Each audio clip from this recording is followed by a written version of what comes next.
Hi, myself Joven Johnson, URK 19CS1034. So today I'm going to explain you the third experiment, third question. So what's the third question? So we have given an integer array with unique and duplicate numbers. Find out all the unique numbers and count those numbers. And finally we have to display all the unique numbers and display the count also. Okay. So for example, we have given 2 6 2 1 4 45 33 and 1. So the unique elements is 6 45 and 3 because 2 and 2 is occurring twice, so it is not an unique number, and 1 is occurring twice, so it is also is not a unique number. So let's see, let's dive into our code. Okay. uh, I have created for created uh, print statement for entering the size of the array. Okay. And I have again I have created a print statement for entering the elements in the array. For example, right now I want to enter 6 elements. Okay. And the elements is 1 2 22 3 22 and 4 and something 1. So 1 2 3 4 5 6, so we are getting 6 numbers. Let's see what the function do.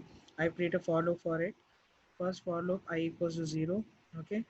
And then it I 1 0 is less than 6, true. Then I create a f equals to 0 for checking the means, uh, I've used f as a variable right now. Then again I have created a for loop, that is nested for loop. Right now j's value is 0. 0 is less than 6. Okay. Then it will check a0.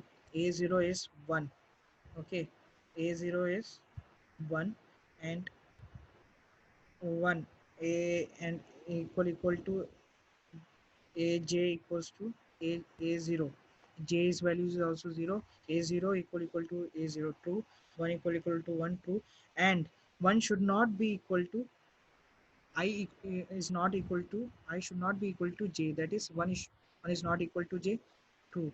Then 1 is not equal to j, false. So it will come out of that if condition.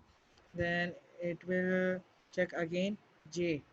J's value is 1 right now, so 1 is less than 5.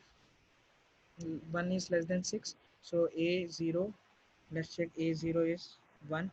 And j, what is j? J is 1. 1 is not equal to 22. Okay.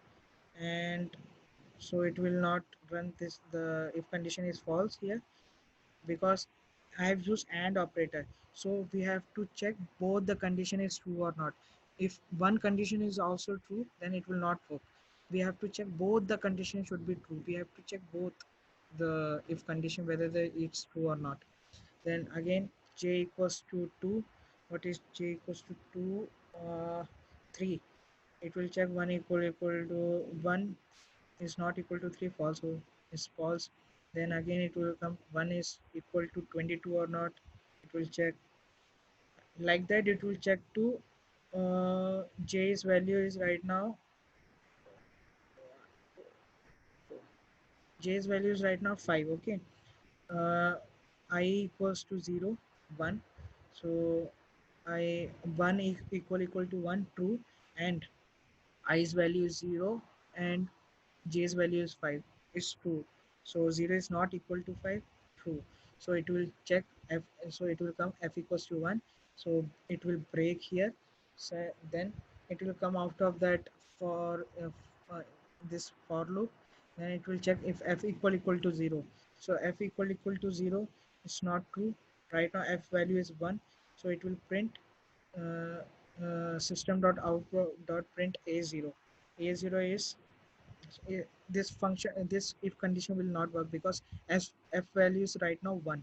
Then again it will go to for loop, the first for loop, that is 1.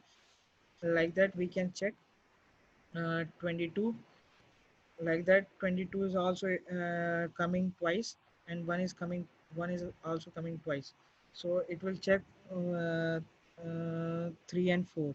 3 and 4 is coming only one time, so it will print 3 and 4, and it will count also. So 3 and 4 should be print, we have to print 3 and 4, and the count should be 2. Let's see whether the output is what. Yeah, we are getting it. 3 and 4 count equals to 2. Like that you can check all the condition if you want to check. I hope you understood my code. Thank you.